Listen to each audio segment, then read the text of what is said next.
Buenas tardes, soy Ana Trasancos, una de las tutoras de Lengua y Literatura de nivel 1. Vamos a ver uno de los temas correspondientes a esta primera evaluación. En esta primera evaluación tenemos dos bloques, el bloque temático 1 y el 2. En el bloque temático 1 vamos a ver la comunicación y dentro de ella los siguientes temas. El tema 1, que ya lo vimos, la comunicación y sus elementos. El tema 2, que también vimos que era sobre la tipología de textos, en este caso la exposición. El tema 3, que vimos el pasado día, en el que vimos la tipología de textos, la narración, y hoy tendríamos que ver la tipología de textos, que es la descripción. Nos quedaría por ver el tema 5, 6 y 7, y del bloque temático número 2, el tema 1 de la lengua española. El tema 5 que nos quedaría por ver se refiere a la tipología de textos, que es la argumentación. El tema 6 se refiere a otra tipología de textos, en este caso el diálogo, y el tema 7 se refiere a las habilidades lingüísticas. El segundo bloque temático está referido a lengua y sociedad y aquí tenemos un solo tema que es la lengua española. Bien, en este tema que está dedicado a la descripción hay una serie de conceptos que tenéis que dominar. Tenéis que saber definir qué es la descripción, saber diferenciar sus tipos, nombrar sus características y también poner ejemplos. Vamos con la definición de descripción. ¿Qué es una descripción? Bueno, pues una descripción es explicar de forma detallada y ordenada cómo son las personas, los lugares o los objetos. Y la descripción sirve sobre todo para ambientar la acción y también crear una atmósfera que haga más creíbles los hechos que se narran. Vamos a ver un ejemplo de descripción. Pues vemos, por ejemplo, en un texto que se llama La Rondalla, que dice: al fondo de la plaza se elevaba el ayuntamiento, un edificio encalado con un largo balcón en el primer piso y ventanas enrejadas en la planta baja. Junto al portalón de piedra, en letras doradas, se podía leer la inscripción Casa Consistorial, etcétera, etcétera. Podéis leer todo el texto porque veréis que se corresponde perfectamente con la definición de descripción. Bien. ¿Qué características tenemos en la descripción? Pues vemos que hay una utilización de adjetivos, muchos adjetivos que dan expresión y belleza a los textos, pero estos adjetivos pueden ser de dos tipos, pueden ser adjetivos especificativos o explicativos. ¿Cuál es la diferencia? Bien, los adjetivos especificativos son necesarios para que el lector pueda reproducir en su mente lo que quiere representar, por ejemplo, cuando decimos un manto rojo. Pero los explicativos sirven para que el autor manifieste sus sentimientos y además los utiliza para embellecer y enriquecer el texto. Por ejemplo, cuando decimos verde prado. También hay que distinguir entre descripción subjetiva y descripción objetiva.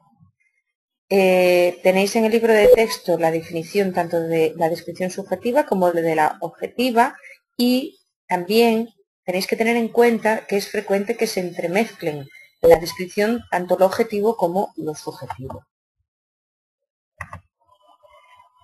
¿Cuáles son los pasos para la elaboración de una descripción? Bueno, en general deben seguirse 5 pasos.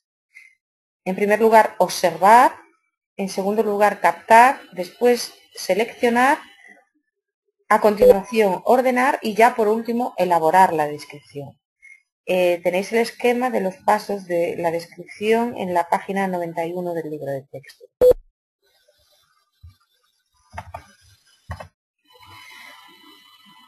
Vamos a verlo más pormenorizadamente. Entonces, ¿cómo se hace una descripción? Pues hay que observar con mucha atención y seleccionar los detalles más importantes. Después de seleccionar los detalles hay que organizar los datos y para ello hay que seguir un orden. Pues podemos ir de lo general a lo particular o al contrario, de lo particular a lo general, de los primeros planos al fondo o al contrario, es decir, desde el fondo a los primeros planos, de dentro a afuera o de fuera a adentro o de izquierda a derecha o al revés. Y entonces al describir hay que situar los objetos en el espacio con precisión. Se usarán expresiones como a la derecha, junto a, al fondo, detrás de, en el centro, alrededor, etc. Vamos a ver un ejemplo de descripción. Lo tenéis en la página 91 del libro de texto. Vamos a describir un lugar. Pues ¿cómo hay que describir un lugar? Pues al describir un paisaje o un lugar cualquiera, los escritores suelen presentar primero una visión general, ¿no? Una visión general del lugar. Y después, dentro de esa visión general, pues van localizando en el lugar pues, los distintos elementos. Los pueblos, por ejemplo, los montes, el río, etcétera, utilizando palabras que indican la situación en el espacio. También se intenta transmitir la impresión que produce el lugar, pues que puede producirnos alegría, tristeza, misterio, terror, etcétera. Tenemos un ejemplo en el autor Pío Baroja, en la descripción de una cueva, cuando nos dice: a la izquierda se abría la enorme boca de la cueva, por la cual no se distinguían más que sombras. Al acostumbrarse la pupila, se iba viendo en el suelo, como una sábana negra que corría a todo lo largo de la gruta, el arroyo del infierno.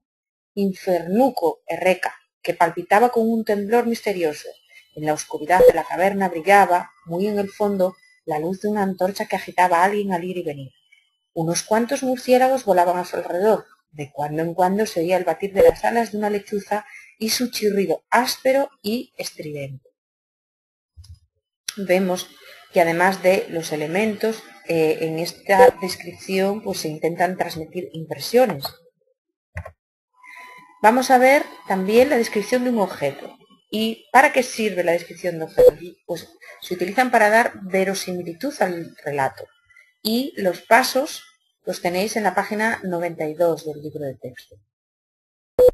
La descripción de objetos pues dirigen la atención del lector hacia detalles importantes y, como decíamos, dan verosimilitud. Y para describir un objeto pues se detallan sus rasgos característicos, es decir, la forma, el tamaño, la impresión que produce, y además, si el objeto tiene diferentes partes, pues se enumeran y se detallan ordenadamente. En las descripciones de objetos suelen emplearse términos específicos. Por ejemplo, en la descripción de un reloj de pared pues se usan palabras como caja, esfera, manillas, pesas, péndulos, etc. Vamos a ver un ejemplo de la descripción de un pozo de Rafael Sánchez Ferlosio y decía: lo más importante del jardín del sol era el pozo. Tenía un brocal de piedra verde y un arco de hierro forjado para la polea. La polea era de madera y chillaba como una golondrina. El cubo era también de madera, sujeto por aros de hierro, como las cubas, y pesaba mucho. El pozo era muy hondo y tenía un agua muy clara. ¿Qué método podemos utilizar para describir los objetos? Pues hay un método que consiste en comparar un objeto con otro, porque al comparar podemos utilizar dos tipos de rasgos. Podemos utilizar o los rasgos diferenciales o los rasgos comunes. Si utilizamos los rasgos diferenciales de cada objeto, pues tenemos que nombrar las características que distinguen a unos objetos de otros. Y si nombramos los rasgos comunes a las cosas que comparamos, estamos nombrando las características que hacen que podamos agrupar a los seres en clases. Por lo tanto, para comparar hay que tener en cuenta lo siguiente. Por una parte, se deben comparar variables análogas. Por ejemplo, pues al comparar objetos podemos observar el tamaño, la forma, la materia, el precio, la procedencia, etc.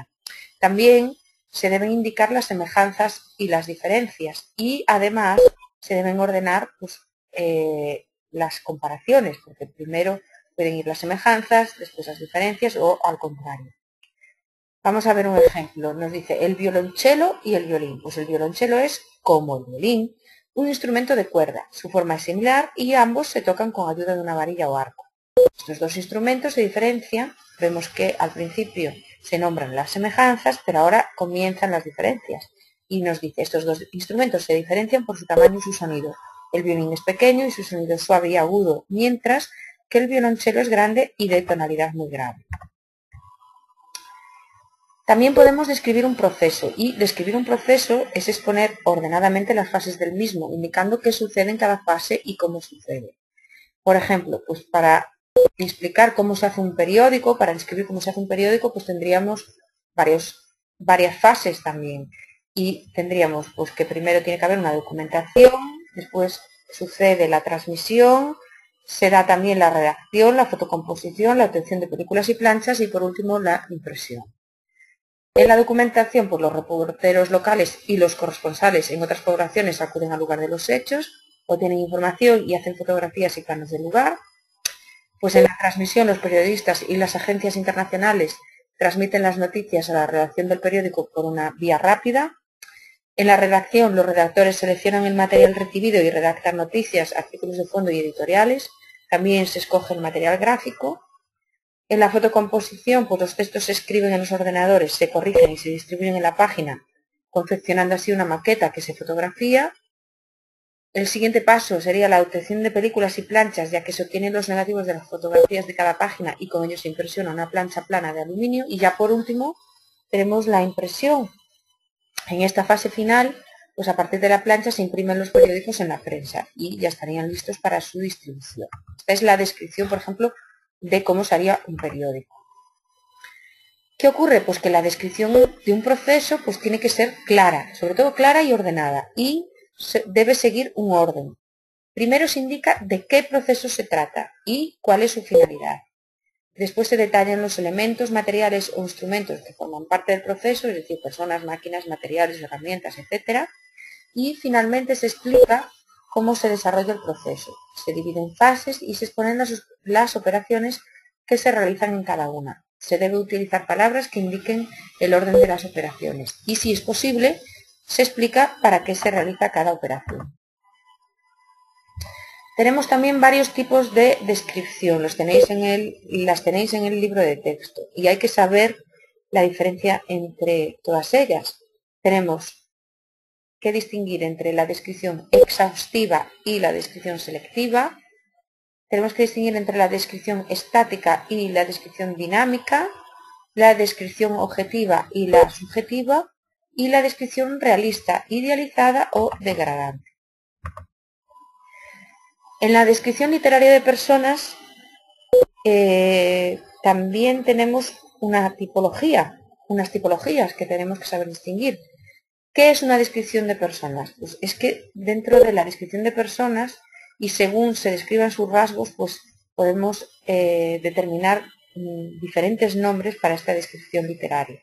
Así tenemos la descripción literaria de personas llamada prosopografía. ¿Qué es la prosopografía? Pues es la descripción de los rasgos físicos de la persona, de su apariencia externa.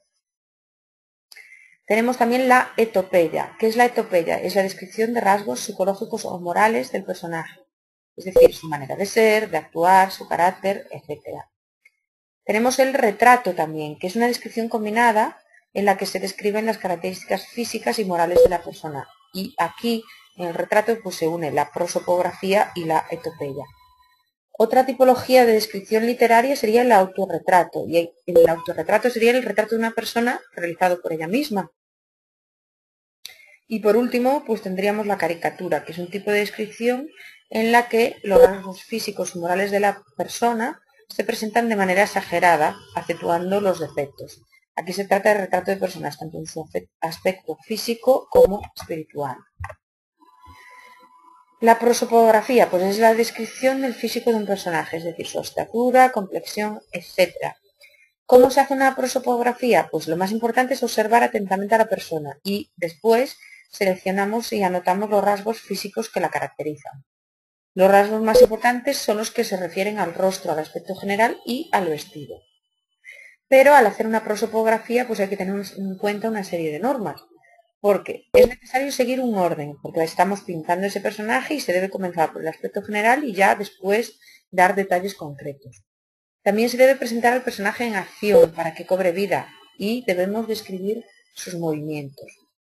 También es conveniente reflejar nuestros sentimientos hacia el personaje, es decir, expresar ternura, admiración, aversión, etc. Y hay que elegir el tono de la descripción, puede ser un tono serio, irónico, burlón, etc. Tenéis, por ejemplo, un ejemplo de prosopografía en el retrato físico de Momo, de la obra de Michael Ende.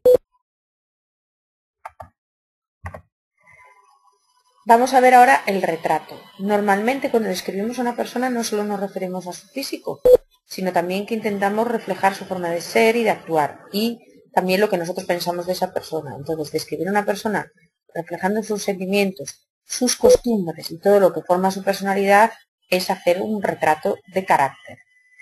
Para hacer un buen retrato y que este sea completo hay que tener en cuenta, pues ahí tenemos que observar y seleccionar los rasgos más destacados de la persona, pero tanto físicos como de carácter. Debemos no acumular demasiados rasgos, es decir, nombrar solamente los más característicos. También es conveniente que describamos los rasgos en orden, primero los físicos y después las cualidades, la forma de actuar, etc. Debemos presentar también al personaje en el ambiente para que cobre vida y sea más creíble.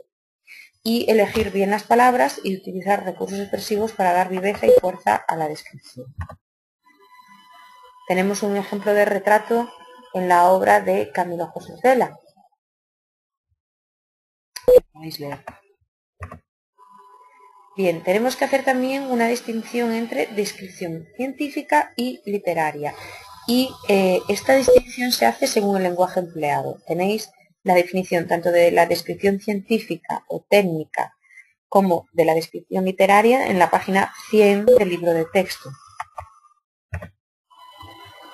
También tenemos que distinguir entre topografía, zoografía y cronografía. Y esta distinción se hace según el objeto que se describa. La topografía sería cuando describimos paisajes, lugares. La zoografía se refiere a cuando describimos animales. Y la cronografía en la cronografía se describe el tiempo o época en la que se realiza. ¿Qué características tiene la descripción? Pues para conseguir el objeto descriptivo, el autor utiliza adjetivos y sustantivos en mayor número que los verbos y que los complementos del módulo. ¿Qué formas verbales utiliza en la descripción? El pretérito imperfecto y el presente. ¿Qué clases de oraciones podemos encontrar en la descripción? Pues oraciones coordinadas sobre todo y simples. Y también hay un uso de figuras literarias como metáfora, comparación o símil, personificación o prosopopeya, sinestesia y epíteto. ¿Qué recursos expresivos podemos utilizar para describir? Los vimos anteriormente. La metáfora. ¿Qué es la metáfora? Pues es sustituir una palabra con otra con la que se guarda alguna semejanza. Es decir, identificamos una cosa real con otra imaginaria. Ejemplo, pues la frase, en sus labios lucía una hilera de perlas. ¿Qué otro recurso expresivo podemos utilizar? La comparación o símil. Aquí tenemos que comparar dos cosas que tienen cualidades parecidas. Por ejemplo, más lento que una tortuga, se movía como un pato, sus ojos eran negros como la pez, etc. Otro recurso, la sinestesia. ¿Qué es la sinestesia? Es la atribución de una cualidad a un sustantivo. Es una cualidad que no guarda relación con el sustantivo y además se están mezclando varios sentidos. Por ejemplo, la sonoridad sonora. Y ya por último tenemos también el epíteto. El epíteto es un adjetivo innecesario que embellece el lenguaje. Por ejemplo, cuando decimos blanca nieve. Para la redacción de una descripción hay que tener en cuenta una serie de normas. Debemos evitar utilizar en exceso el verbo ser, porque se tiende mucho a ello, y también la forma impersonal I. Deberíamos utilizar construcciones verbales más precisas, como decir se distingue, observamos, se percibe, presenta, etc. La descripción debe ser concisa y sencilla y además se empleará un vocabulario rico, variado, preciso y pintoresco. Con esto damos por finalizado esta clase. Recordad que tenéis los ejercicios de autoevaluación en el libro de texto que deberíais hacer cada vez que finalizáis un tema y justo después de estos ejercicios de autoevaluación tenéis el solucionario, con lo cual podéis ver las respuestas. También tenéis ejercicios de evaluación. En los ejercicios de evaluación que tenéis en cada evaluación tenéis que enviárnoslos para su corrección y se os devolverían corregidos. También es importante que os bajéis y os descarguéis los exámenes de otros años, porque puede ser que en los exámenes haya preguntas similares o que os ayuden a preparar el tipo de cuestiones que pueden aparecer en los exámenes. Y, por último, es importante que antes del examen os fijéis que se suelen colgar en el campus una serie de ejercicios de refuerzo para ayudaros en la preparación del examen. Con todas estas instrucciones no deberíais tener ningún problema. Podéis ir preparando el tema siguiente que veremos el próximo martes. Con esto damos por finalizada la sesión.